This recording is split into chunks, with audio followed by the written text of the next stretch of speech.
Welcome back to another episode of Excuse My Grandma. It's Kim and my co-host, Grandma Gail. It's been a few weeks. It really has, Kim. It really has been a long time that we've been sitting and recording. So we have to give you an update, everybody. Yes, I got neck surgery because I've had long-standing neck pain and issues for almost 5 years. And so I decided to replace a disc in my neck. Hopefully it's going to work. But it took some time off and recovery. And if you guys are watching video, you can see I have a little like tape on my neck covering the scar. But it'll be good once you do your therapy, and in about 2-3 months, I think you're going to have a really good recovery, because you really were having a lot of pain due to, the job. I mean, of being on a computer all the time when you were in your early 20s, when you were working downtown for Cheddar, and you were doing all that kind of work that causes you're looking down so much, and it caused havoc on the disc. So hopefully they've corrected it now, and it'll be a new start in the spring, midsummer. You got to project that's probably after you've done therapy when you really start feeling the result of the procedure. Well, we did a video talking a little bit about it, but I stayed overnight in the hospital. And the hospital, I did it at Hospital for Special Surgery. Which is a wonderful institution. I mean, the doctor was fabulous. And the doctor was great. It was definitely, we were realizing that there weren't like enough nurses. Yeah, we've discussed this. Now, for those who might not have known, I also took a fall the week before Kim did the surgery, but I did it in Rome. And so that was even a little more difficult to get attendance with doctors. And that was definitely worse and harder because we didn't speak the language. We were very lucky. Somebody from the film company went with us and who was fluent in Italian, because we were doing some work for Focus Features. And we were supposedly, we were having a wonderful time, but unfortunately there was a step in my room and I went flat down. I missed the step. I was thinking about something else. It just shows you have to really concentrate, especially as you get older, on your surroundings, because silly accidents happen. I knew the step was there. I had been in the hotel room for several days, and I knew the step, but it was the same color. So you sort of, when you think you're going straight on a floor and there's no delineation between one floor and the other, I just went straight down, and this was a mess. So we were very lucky. Me and you were just like, Kimmy said, we're going out for dinner soon. I said, no, we're not. We're calling an ambulance. Yeah, you literally were like, okay, don't look. And I was like, what are you talking about? And you're like, there's blood everywhere. Well, I fell flat on my face, and in retrospect, when I think about it, Kim, I really didn't break my teeth. I could have broken my hip, my arm. True. I really took the whole floor, my poor little nose. Yeah. When we were in the Italian hospital, you were like, I just fell on my nose, nothing else. And the doctor was like, you just fell on your nose and nothing else on your head is fine. You just went bloop right on your nose. Luckily, my nose took the brunt of the fall, and miraculously there was a little bit of fracture, but nothing major. So it's just been a healing time. I didn't leave we came home a day early, and I took to my bed in New York. I never left the house because I looked like a raccoon, and because the blood from my other parts all settled in the eye area. So it looked like I did major reconstructive work, and there's no visible changes. So for those who can see me on the you look podcast, totally normal and fine. Yeah, but I still have, if I don't put a little bit of makeup on, I still have a little bruising there. It's disappearing. It takes a very long time for the trauma to disappear. Yeah. But yours was different. Yours was a real big medical procedure. Yeah. Well, I'm still feeling some symptoms. Yeah, but you will. We'll see when that goes away, but every day does get better. And I shared a little bit on social media about everything, and I was so shocked about how many people actually did a similar surgery and their experience. One kid even from my high school reached out and happened to have used the same surgeon as me a few weeks prior. And it's so crazy to like talk about those kind of things. And even everyone just saying, get better soon and wishing me a speedy recovery. Makes you feel good, right? It was so nice. Like all of our audience and some of them even checked up on me a second or a third time. Well, to see people how- on the street approached me last week and said, "How's Kim doing?" I don't even know these people. So we're really very appreciative of our fans and the people who care about us, because we do care about all of you, and the love is going back and forth. So that's really makes us feel good. When it comes to like my friends as well, I feel like everyone really stepped up. I received like flowers and candy and All kinds like of goodies. all kinds of goodies from really everybody who I'm close with, and a lot of people texted me as well who I'm in contact with a lot. So I thought that goes such a long way. It makes you realize like who your friends And are. it makes you feel good, because when you're down, it's always nice to know somebody's giving you good cheer and thinking about you. It makes you feel better. And I especially think that the people who've gone through the same issues, when they reach out to you and talk about it, it makes you realize you're not the only one going through that at that particular time. And you know there's a stage at which each level of pain will go away, and when the recuperative things will start happening. And it's very important and for people out there, reach out to your friends if you've had similar incidents that they're going through now. Talk about it. I know I did that after I recovered from breast surgery. I was always a person who everybody called if they had similar problems. And it does help. It's like a sisterhood or a brotherhood, that you do help each other out. And the more people who talk about it, you realize you're not going through it alone, which Yeah. I think is very important. Agreed. Let's talk about what else is going on in our lives. Memorial Day weekend is coming up. Memorial Day weekend is coming up in the Northeast. It's going to be naturally cool. I mean, usually Memorial Day weekend in the Northeast is either raining or very cold. You never have, we've had one or two really nice seasons, but I always remember, even going back 20 and 30 years, we used to rush to get our pool open. We used to rush to put the flowers in the ground, and there was always a frost right before Memorial Day. Now, this year, we're going to have fair weather, but it's going to be cool. So I was just I was just packing up my suitcase because I haven't been out east. We go to East Hampton in the summer, and I haven't been out east since October. So Oh, wow. I know. Yeah. So I really. I guess I haven't either. So that's it. It's so interesting. You go into a different mode and you forget about it. And so I know I have to go out, straighten things up. I have somebody who's going to help me with the flowers and put some things that I like around the house. Will a lot of your friends be going out there? Well, most of my friends actually go out on the weekends. I haven't really done that. We were in Florida for like 7 months, and then we came back up here, and then you and I went to Europe right after we came back, basically. So and then I had to recuperate, Yeah. and then you had your procedure. So we sort of hung around in the city, and so this is my first weekend. I'm going to do a run to Stop and Shop. I'm going to have major food buying, and so that should be fun. I have to, get everything back in the house, and I'm looking forward to it. I do love the country, and I love to look at the trees, and this is the most beautiful time of the year when everything is in full bloom, and the flowers really are just starting to, the pretty flowers are just coming out, and most of the allergies now are gone, because Yeah. my husband has terrible allergies in May out there when the oak trees are blossoming, but those are all finished, so now we're going into regular, just beautiful flowers. And so really looking forward to a nice summer. Yeah.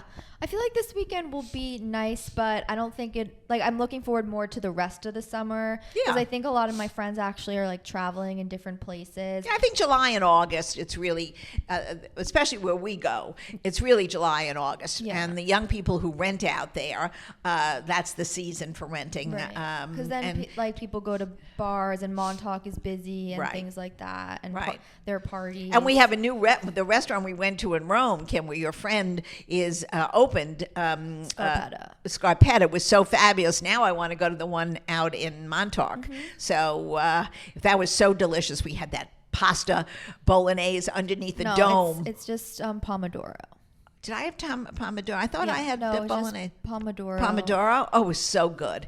Of course, everything I must say, everything tastes a little better in Rome. I think it's the noodles and the water that they make the noodles Yeah, with. think I it's really probably mean less chemicals. I don't think there are any chemicals in Yeah. Europe. They don't cook with chemicals. Yeah. They don't use preservatives. We don't use chemicals either, but we do have some preservatives. And if we don't use fresh pasta, it's box pasta, which we Yeah. normally use. It does not taste the same because we made the fresh pasta in our cooking Yeah, we class. did a cooking class. Yeah, I thought that it's not pasta that was the hard best. to make, actually. Well, it's just time consuming. Yeah.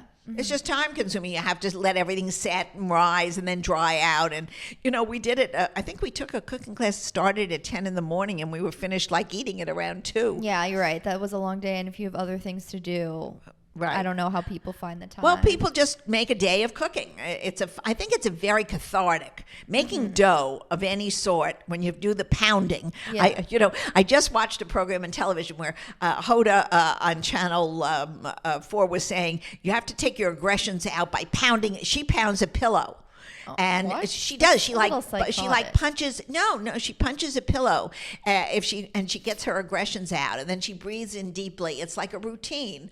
And she said, you breathe and you feel so much better. You get everything out. So I think that's the same with the pasta making. Okay. You knead your dough. You keep going over it, and you sort of work through all your issues that you might be having in your mind at that time. Yeah.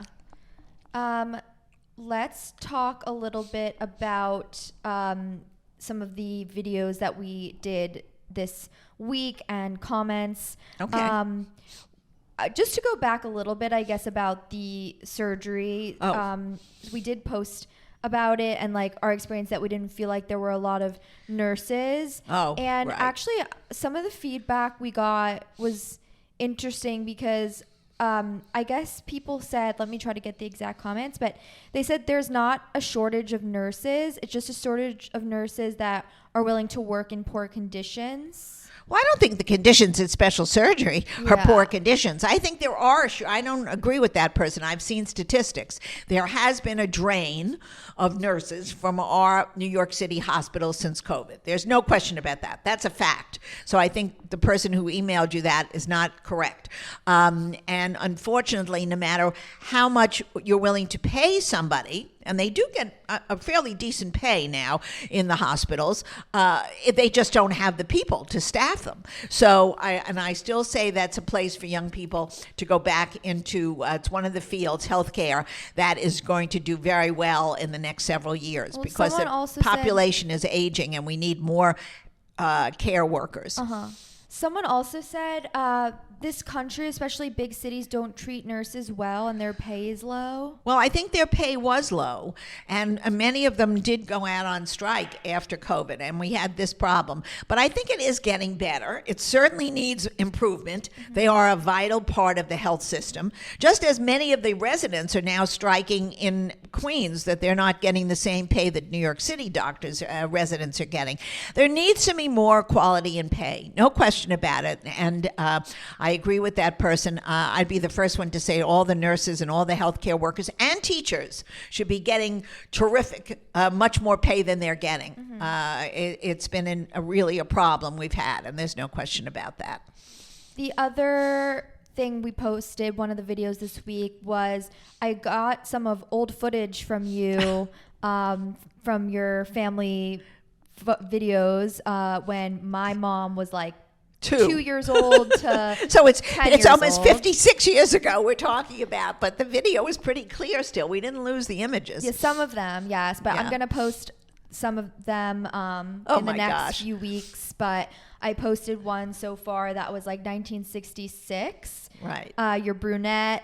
I like and that color. Yeah. I really liked it. Your My- hairstyle there is My hairstyle kinda was almost similar. the same. Yeah. Yeah. Well, it was sure the problem was as I got older, I lost the nice brown color, so it sort of changed. So I went blonde. I started putting little bits Well, but in. then you went long again. I went and then you long went in the short. 70s. Well, the 70s was a long Yeah. hair comb time. It was the Beatles, the time of the Beatles. Everybody had long hair. So people wrote, "She's an icon. We love Grandma Gail. Always classy." That's so sweet of everybody. And it's fun to see. Yeah, I forgot I even had those tapes. Poppy had made a CD of all his family tapes. He compiled a whole thing, took them to one of the stores, and they put it on a CD. So it's fun to look at them. Unfortunately, so many of them have passed, so we don't even, it's our only history of who, grandparents and parents, what they looked like, and makes us feel close to them again. We love it. Yeah, and it's a nice activity if people are, next time they go home to see their parents or grandparents, to ask to see some family footage or albums. See, unfortunately, so many of us today, and I find this so sad. I know I'm doing it myself. We are always taking pictures on our phone. So we don't take movies anymore, home videos and all that. And I think the people who do will appreciate 5 or 10 years from now looking back at them. I wish we did it. We're not, I don't even think my husband has the movie camera But anymore. now everybody's recording everything. But it's different. It's recording on your phone. So what's it's the not like you difference? can put it on a projector and sit in your living room Well, yes, and you watch can. it. Can you? Oh, Yeah, all like, right. what Well, do we you- don't do it. Watching be a- it on a bigger screen instead of a smaller screen, you're saying? Yeah, well, we used to watch it on a movie screen. We had a movie screen at home. That used to be a great activity for the weekend. We used to see and watch all these videos. But I guess like if you wanted, yeah, you can screen mirror your phone to your TV. I and guess, watch it on I the guess. TV. You know what? I'm not that creative. I'm sure you're But I think absolutely that was right. probably more special because it's like you haven't brought it out in a while versus the stuff Right. in your camera roll you could look at every day if Right. you wanted to. It's less of a It's like, selfies every minute, right? Yeah. It's not the old ones. yeah, and it's less like let's go back in the time machine because like you're reviewing them more often. You're right. You're right. And they're probably not as special moments. It's just like everyday stuff. Right. But I don't know. Who knows? Maybe I don't know. Do they take movies at weddings anymore? Is it all just Yeah, snapshot? yeah. They do take moving pictures. I was wondering about that. like record the night. See, we you mean? recorded the night, but then we never ended up looking at them, I think. But I do look at I still look at my wedding album occasionally and see it, but it's faded so terribly. Whatever they did, we had a very big photographer who was very famous in New York take pictures. And for some reason, the colors have really faded, which I'm very sad about because those photos can never be reproduced. And I look back on some family members that I so dearly miss, and the quality of the film is not held up. That's unfortunate. That's sad. I don't know. Maybe I should take it to a real professional place and see if they can do something about that before they go completely off. Yeah, because you don't Yeah. want to not have them at It'll all. be a blank page soon. Yeah, that's not great. I wonder why was it like the type of camera or the way? I don't know. It was the way I think it was put in the album, the way they must have transposed the photograph. You know, the photograph became a page, and it was in color, and the color is really not done well. Yeah. Okay. Well, maybe we can look into a place that can do that. Can help us, right. Yeah. And if anybody has a suggestion where you do that, email Kim. Grandma Gail's headlines of the week. Well, there's only one headline, and you'll see it constantly on TV. It's the debt ceiling, and that Congress has been dysfunctional, and the president has been busy, I don't know, doing what, running to Japan, and he's been dysfunctional, and Schumer has been dysfunctional, and the Republicans are trying to make a deal, and the Democrats don't want it. It's all politics. They're going to sign. It's just that they want to stress everybody out, and it's really unfair. It's unfair to people in the financial world. It's unfair to people who worry about their Medicare payments being disrupted. It's a very, I sometimes think the people in Washington live in a bubble that is outside of what the normal American is really living. And I think we have to start doing something about that and start voting in people who really understand what the Americans really want in the American public. So that's foremost on everybody's mind this week. And hopefully it's got to be settled by, I think, the beginning of June, and it will be, I'm sure. But they just stress everyone out. Everyone's stress level gets very high, especially, for older Americans who worry about their retirement payments and things like that. They're on fixed incomes. It's not a very good time for older people in America, where especially middle income families who don't have that much anymore. It's their payments for their mortgages are higher. All these things increase the stress level, and you're finding that in the mental health that's coming out. And the other thing is mental health. I think that has been just a disaster in this country. I think more so than any other country. And I don't know what the reason is. I really don't know why our numbers are so much more than the Australians or the other large countries in Europe and Western Europe.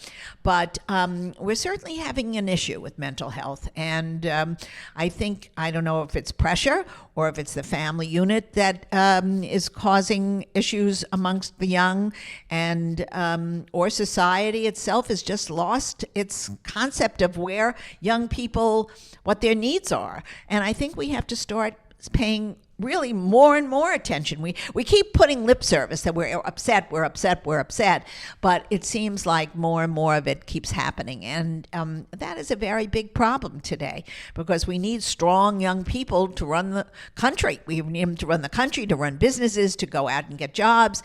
And if they are feeling so upset about what their own lives are, it's not good for the general purpose. So hopefully we're going to get programs soon in schools, and parents will start understanding a little more of where their teenagers and their preteens are having such issues. Yeah, I wonder if there's studies and things that like poll people asking what they're dissatisfied about, or if it's just general. No, I think there are. I think they know a lot of it is due to, I think they just feel disillusioned with the world. The young people have always tried to be. I've always felt has always represented hope and where the future goes. And a lot of young people today feel, because of war, because of all the chatter that they get on social media and they get over the news, that people are in desperation. And really, the world isn't desperate. We're in better times now than we've been in many, many years, except for, of course, there are spots in the world where there's war, and there's always been war. And you hope that, it gets settled quickly rather than dragged on. But people have they're less aspirational, and I feel sorry about that. I think the colleges have a lot to do with this too, that they're not spreading hope, they're spreading a philosophy of disenchantment with our society. And we're a great society. They're the first time democracy ever was really put into place and has been working for as long as it's been. And I would hate to see that being taken away by people who are trying to change the system for whatever political reasons they have. So I think young people are in a dilemma, and they're grasping. And then on the other hand, a lot of them know where they're going and are doing wonderful things for the whole society. I think actually this age is much more into giving back than ever before, which I think is something good. But we have to keep trying, and we have to certainly, if we see someone that's suffering, we have to reach out and notify the right sources so that they can get help, because that's very important. If you see somebody really who's desperate, get a hold of somebody, let somebody intervene and sort of help them get through this stressful moment. Okay, let's talk about our dating topic of the week based off of rule number 23, which is if he doesn't call you on the phone before your first date, don't bother going out with him. You didn't realize that we don't speak on the phone with people before we meet on a first date, that it's all done over texting or... I know, but I think that's bad. I think it's bad. I think it doesn't necessarily all have to be a phone conversation, but it wouldn't be so terrible. And it might be sort of help get over the first date anxiety. If you've texted and you've made a plan that the fellow who's made or who's ever reached out to make the date. If it's the woman who's reached out, then she should do it. If it's the man who's reached out, then he should do it. Just call say up, what? say hi, just checking, going to meet you at so and so at 8:00, or just a voice in the dark, so he's still on board with going out, and it's just not strictly. So the day of. I would say the day of, okay, or the morning of. And then what if? I feel like if that happened to me, I would like panic for a second. Like, why is this person calling me? Well, I think people have to stop panicking over a phone call. I mean, I think it's too much of just texting and too much impersonal kind of contacts. Yeah. I guess the thing is, if it's just to be like, hey, are we on? And it's like, yeah, we are. Then that's the whole conversation. And then you hang up. Yeah, basically. Or say, I'm going to meet you at 8:00 at wherever your destination, or 7:00. doing the whole phone call. It just puts a live voice to the person. I really do think we need more personal involvement in going out on a date.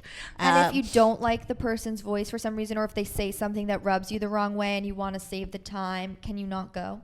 No, I think you still go. I think you still go because the first impression isn't always the most important one. The person on the other end could be a little nervous. But I think everybody has to be a little less judgmental of each other. Especially, I was watching something the other day on a program. I don't remember which one it was, but it was one of these movies that's got 4,000 chapters to it, one of these series. And the girl was asked, well, how did you find your love? And she said, I didn't find him, I worked at it. And I made it my love. So, and I believe that very much. It's very, very rare that when you look across the room, that was a song once, you fell in love from across the room. Forget that. You go up to somebody, and if you see that somebody is nice, you make an investment in making that a purpose, a date. A relationship. You can't just expect these things to materialize out of the air. I think effort takes place on both sides. So let's say you want to implement this calling rule and the guy made the date, but he doesn't know your rule, so he doesn't call. Should the girl call and be like, hey, are we still on for today? No, then whoever initiated the date has to make the call. Okay, so boys listening, try this out. Girls listening, try it out. Well, how do they try it out if they didn't make the date? No, they have to have made the date. Okay, Sometimes so a woman if you says, did make the date, right? girls. Whoever made the date. Yeah, but if it's a first date, I think it's kind of rare for a girl to have made it. You don't know in this world. That's true. Let us know how that goes. Okay, let's answer a few questions from listeners. Okay, thoughts on liking a far older man? Well, it depends how old she is. I mean, we're not getting that from that email, right? I think if you're in your 20s, you could date anywhere up to 10, 12 years older. That's fine, and especially if he hasn't been married and you haven't been married. Everybody gets to a point in their lives at different times, so that's all right. I think if somebody is 20, I don't think she should go out with somebody 40 years older. I mean, there's rules, sort of that you should follow in this. But I think everybody matures at different times, so the age is not as important. But I do think, a 20 or a 30-year difference when you're just first starting out is pretty difficult. After what date is it forgivable that he accepts your offer to split the bill with him, if ever? Well, my feeling on this. I think the man is always in control of the bill. So from the time I was young to the time I'm old, I wouldn't pick up a bill. I would expect my husband or whatever man was at the table, because you don't necessarily go out with your husband. You could be going out with another couple or another man alone if you're doing some business. He picks up the bill. That's just part of how I grew up. Today's world is different, and it also depends on the finances. This isn't a question from someone, but I'm curious what you think of when, let's say a guy is going out to dinner with his girlfriend and his girlfriend's friends. Do you think he should pay for the friends as well? Well, I think it depends on the circumstances. I think if a fellow shouldn't be picking up a bill all the time for a girlfriend's friends, I think that's not fair. Either you all throw in money and split it 4 ways, or if the fellow is very comfortable and he's making a good living and once in a while he does it, there's nothing wrong with it. But I think his girlfriend should say to her friends, listen, if we can't, you have to fork over some of the bill occasionally because so-and-so, shouldn't be put in that position. Someone said, Grandma, I'm going to Tulum and El Dorado solo. Give me some travel advice. Well, solo is good. It sounds like fun. I mean, it's a new experience. Go with an open mind. I don't know, is she going on a vacation or he going on a vacation? Well, just have fun. There's so much to do out there. Have you been there? No, but I've been out in that area. So, I mean, you just, when you check into your hotel, find out the local spots that you're supposed to visit, get all kinds of pamphlets and things, and try new experiences.